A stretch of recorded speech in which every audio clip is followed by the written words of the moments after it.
नमस्कार, मैं पंडित सुशील कुमार शर्मा अथर्व ज्योतिष केंद्र एवं आचार्य पूजा भंडार में एक बार पुनः आप सभी का स्वागत करता हूं। आज का जो हमारा विषय है वह वृश्चिक राशि के ऊपर है। वृश्चिक राशि अप्रैल 2022 किस प्रकार से बीतेगी, इस बारे में आज इस विषय में चर्चा होगी। यदि अभी तक आपने अथर्व ज्योतिष केंद्र को सब्सक्राइब नहीं किया है तो आप उसे सब्सक्राइब अवश्य करें। ज्योतिष की संबंधित जुड़ी हुई जानकारी आपको समय समय पर मिलती रहेगी। यदि वृश्चिक राशि में ग्रहों के चाल के बारे में चर्चा की जाए तो मास आरंभ में शनि मंगल मकर राशिगत तृतीय भाव में चलायमान रहेंगे। यहां पर शुक्र गुरु कुंभ राशिगत चतुर्थ भाव में, सूर्य चंद्र बुध मीन राशिगत पंचम भाव में, राहु मेष राशिगत षष्ठम भाव में और केतु तुला राशिगत 12वें भाव में चलायमान कहे गए हैं। वृश्चिक राशि वाले जातकों के लिए यदि प्रथम सप्ताह की बात की जाए तो 1 से 7 अप्रैल का समय वृश्चिक राशि वाले जातकों के लिए आरंभ पारिवारिक तौर से अच्छा रहेगा। जातक इस समय अवधि में परिवार की तरफ विशेष तौर से ध्यान देगा और रोजमर्रा के घरेलू कार्यों में जातक इस समय अवधि में अधिक व्यस्त रहेगा। यहां पर जातक का पूरा ध्यान परिवार की तरफ ही बना रहेगा। 3 से 4 अप्रैल की बात की जाए तो यहां पर जातक को कहीं ना कहीं से शुभ समाचार की प्राप्ति हो सकती है। इसके साथ ही यहां पर जातक के जो शत्रु हैं वह भी जातक से थोड़ा सा डर सकते हैं। जातक का प्रभाव इस समय काफी अच्छा रहेगा। सरकारी कार्यों में यदि जातक के बाधा उत्पन्न हो रही है तो इस समय अवधि में वह भी सुलझने के आसार जातक के बनेंगे। 6 से 7 का समय जातक के कार्य क्षेत्र में नई जिम्मेदारी वाला कहा जा सकता है। जातक को कोई नया प्रोजेक्ट मिल सकता है। इसके साथ ही यहां पर जातक बड़े बुजुर्गों का यदि आशीर्वाद प्राप्त करता है तो वह जातक के लिए शुभ योग कारक कहा गया है। इस समय अवधि के अंतिम चरण में जातक के यात्राओं के अच्छे योग बनेंगे। जातक परिवार के साथ भी यात्रा कर सकता है। यदि द्वितीय सप्ताह की बात की जाए 8 से 15 अप्रैल वृश्चिक राशि वाले जातकों के लिए आरंभ कलह कारक कहा गया है। जातक वाद विवाद लड़ाई झगड़े में अपने समय को खराब कर सकता है या फिर जिसे कहते हैं दूसरी बातों की तरफ जातक अपना ध्यान लगाकर समय और धन दोनों को अपव्यय करेगा। यहां पर जातक अकारण ही जिसे ऐसा कहा जा सकता है कि कार्यों में रुकावटें उत्पन्न होगी। इस समय अवधि में यदि जातक पार्टनरशिप में कार्य कर रहा है तो वहां पर भी जातक को समस्याओं का सामना करना पड़ेगा। इस समय अवधि में जातक को कोई ना कोई दुखद समाचार भी मिल सकते हैं। यहां पर जातक के द्वारा कोई गोपनीय बात भी बाहर आ सकती है। 10 से 12 का समय विद्यार्थी वर्ग के लिए सफलतादायक कहा गया है।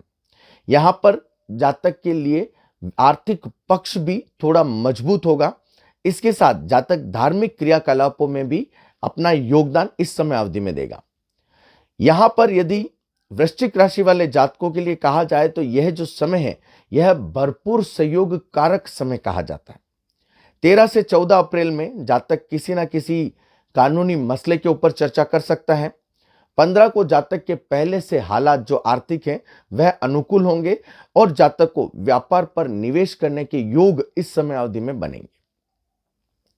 16 से 23 अप्रैल का समय वृश्चिक राशि वाले जातकों के लिए कष्ट और निराशा वाला कहा जाता है। आरंभ ज्यादा शुभ कारक नहीं रहेगा। यहां पर जातक के बारे में कहा जाता है कि जातक के जो बड़े अधिकारी हैं या फिर जहां पर जातक ऑर्गेनाइजेशन में काम कर रहा है, जातक अपने काम के द्वारा उनको संतुष्ट नहीं कर पाएगा। कहीं ना कहीं वाद विवाद के योग भी इस समय अवधि में बन सकते हैं। लेकिन फिर भी वृश्चिक राशि वाले जातक इस समय अवधि में अपने लक्ष्य की प्राप्ति के लिए डटे रहेंगे। वह काफी शुभ योग कारक रहेगा। इस समय अवधि में कहा जा सकता है कि कोई भी ऐसा व्यक्ति जो अपना शत्रु है वह इस समय अवधि में जातक को हानि पहुंचा सकता है।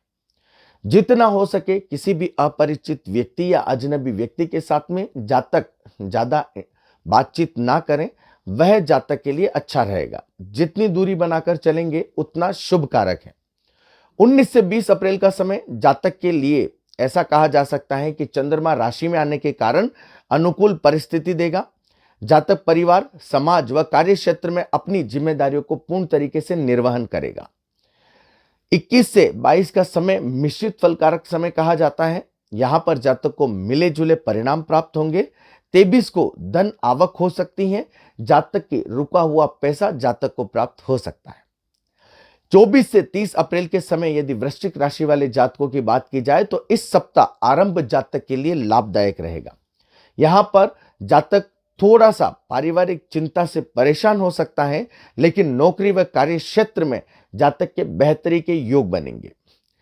25 से 27 का समय यहां पर जातक के लिए ऐसा कहा जाता है कि आवक का अच्छा योग जातक के बनेगा, लेकिन जातक इस समय अवधि में अपने क्रोध और अपनी वाणी के ऊपर जितना नियंत्रण करता है उतना जातक के लिए श्रेष्ठ रहेगा।